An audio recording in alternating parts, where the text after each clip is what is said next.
On today's video, we are going to cover the madness that was Lost Kingdom 123 as Kingdom 178 goes up against 179, the one alliance against the 3 or 4. There were a few alliances that weren't necessarily in the video but were involved in the fighting. A lot of cool stuff happened there. I commentated a little bit on it on stream, and then things happened off stream. It was really crazy. Awesome stuff happening in Lost Kingdom 123. You don't want to miss that out. Let's start right now.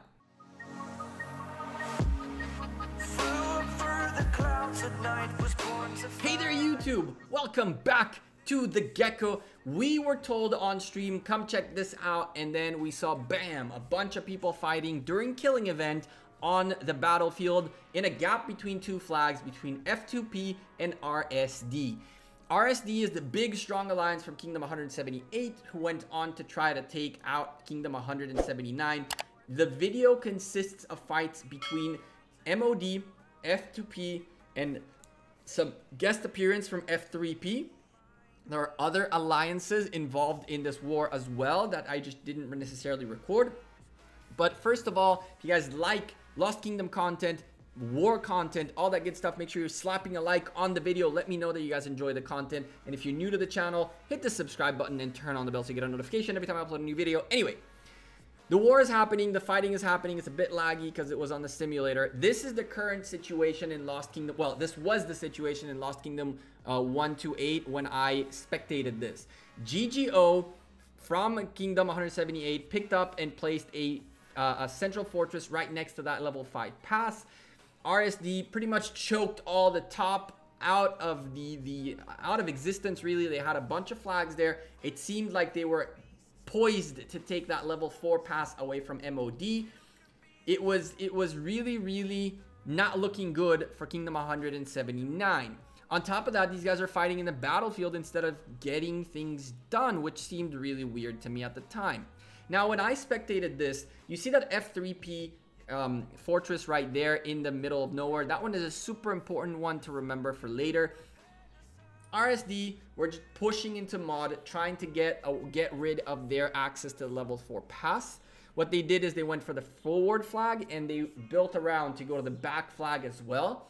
MOD's reaction was to place a secondary flag right beneath their first flag, right next to the level 4 pass, to ensure that once the top flag that is right there, and it should be burning, or if not, it will be burning in a moment, instead of trying to hold on to this flag for dear life, what they did is they built a secondary one and kept themselves in the game for a bit longer.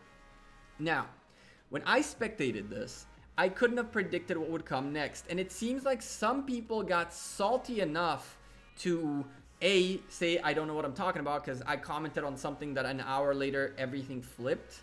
And secondly, I've been bombarded with check Lost Kingdom 123 now. Guys, I've been following this and I've recorded, and you guys are about to see the craziness that happened in this Lost Kingdom. Now, the biggest issue, which is something F2P, Mod, F3P, and the guys from Kingdom 179 figured out very quickly, is that when one alliance is fighting against you, if that alliance is asleep, no one is there to do anything. And you cannot have all your top players available all the time. So it was very quickly realized by Kingdom 179 that what they gotta do is while RSD are awake, they have to defend for dear life and not go on the offensive.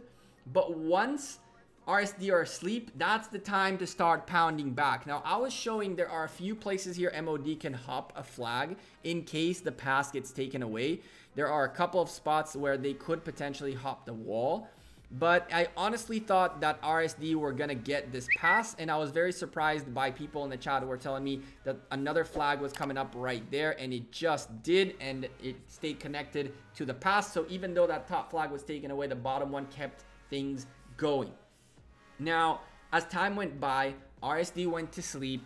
That F3P, the fort that we saw previously, went up, and it very quickly became, instead of RSD hitting MOD from two different directions, making it very hard to keep up with, it now turned into F2P, MOD, and F3P all attacking from 3 different fronts, and RSD all of a sudden are going to find themselves on the back foot very quickly.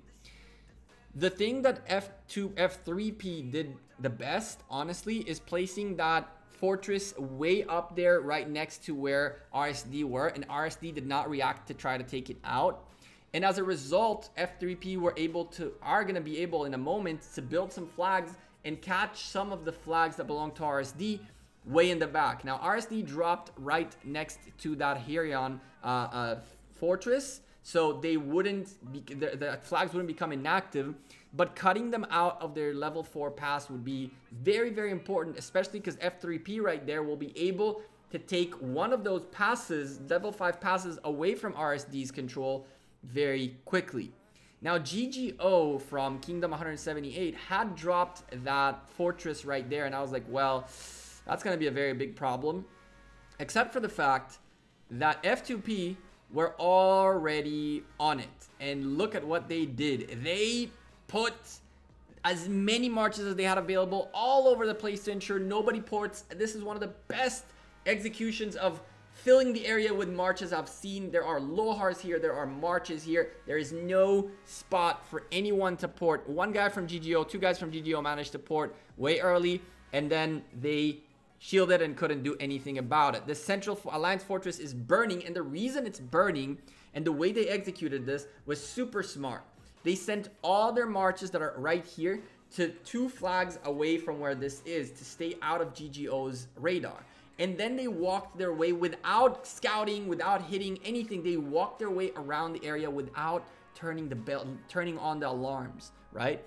By the time this first scout, the first attack went onto this fortress, and GGO were like, damn, we got to do something. They went there, and oh my God, there's marches everywhere. We cannot port. That's one of the best executions I've ever seen of that being done. Most alliances get very antsy and scout and all that stuff, and that turns on a red flag on the enemy. What you want to do is you want to congregate everybody a few flags away from the target, and then everybody walks together, not marching into the target, not starting an alert on the target. March to the nearby vicinity, not to that alliance's gatherers, not to that alliance's cities. You free march on the map to the location, hoping that nobody catches that. And only when you're in position, you start your rally, you start your scouts, whatever you want to do. Very well executed, and it yielded results. There were a few more ground fights, a little bit of lag happening here. Again, I apologize if things are a bit messy. I was recording while streaming, and sometimes that ends up being very bad in terms of the quality of the things that you guys are seeing. I do try to do my best to record primarily on the phone, so it's much less laggy. But I had caught this on stream, and I had to make a video about this. MOD at this point are just trying to hold on against really an alliance that is much, much stronger. I can tell you that some players in this alliance went as far as buying resources, which is against terms of service, and they got banned. So you do not want to be doing that. Do not do that. Lilith Gaming are super, super on that stuff, and you don't want to risk your account and your investment on that. And they found that out the hard way because they were relying on some of those resources, which got banned. So you do not want to mess with that. Now, what's the plan right here? The plan is fight, get kills, get your killing event done, and more. The amount of points in this kingdom is obnoxious, and you guys are seeing Skywalker subscribe, and it was on stream. So honestly, it's unbelievable to think that one alliance against 3 weaker alliances, that something can be done. But MOD, F2P, and F3P realized that all they have to do right now is just hold. Is just hold and wait for RSD to go to sleep. And once RSD went to sleep, these guys started going to work. That one flag that was almost out and almost cost MOD their level 4 pass ended up pushing significantly forward and clearing out some area. You can see another alliance jumped the wall right there and went up to the top. F2P got rid of this fortress right here, got control of the area, and placed a few flags in places that now, to get to them, you're gonna have to place flags in very awkward places, as they use the terrains in the mountains to shield themselves from enemy flags. This fortress is pretty much the only thing remaining connecting RSD's flags to themselves. F3P, we're about to see in a moment. Look at this. MOD pushed all the way to the back. F3P's one little fortress right there. Look at how much damage it did. They cleared out RSD. They cleared out RSD. They waited for them to go to sleep. They employed every proper technique to catch as many people off guard. They played smart. They weren't cowards like a bunch of people thought, and they weren't all scared. They played smart. They learned when to attack when the enemy is asleep, and when the enemy is awake, they held for dear life as the enemy was much, much stronger. And the fruits of their labor panned out. If you guys go look at Lost Kingdom 123 right now, there is no more RSD in there. They got rid of them of almost everything. You guys can see right here, more flags being built towards the destination and an RSD player being zeroed. A bunch of them got caught off guard and zeroed.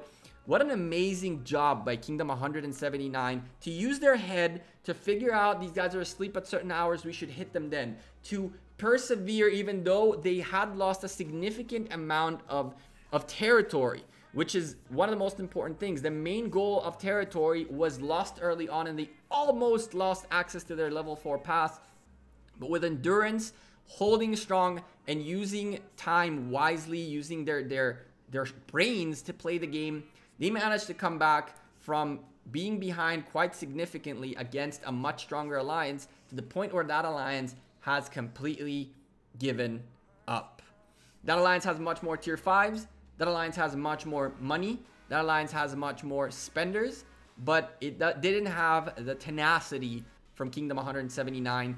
Big shout out to you guys. What an awesome, awesome turn of events. I was wrong on stream. I thought you guys were almost done for. And I mentioned that a few flags there would be critical to be able to get the comeback going, including that F3P fortress, as well as a couple of other things in there. And you guys really stepped it up and knocked it out of the park. You guys are seeing this guy got zeroed, the guy that you saw previously being burned, go down from like over 1 million troops, slowly and steadily getting drained away with deaths, with a lot of slightly woundeds that will eventually become deaths.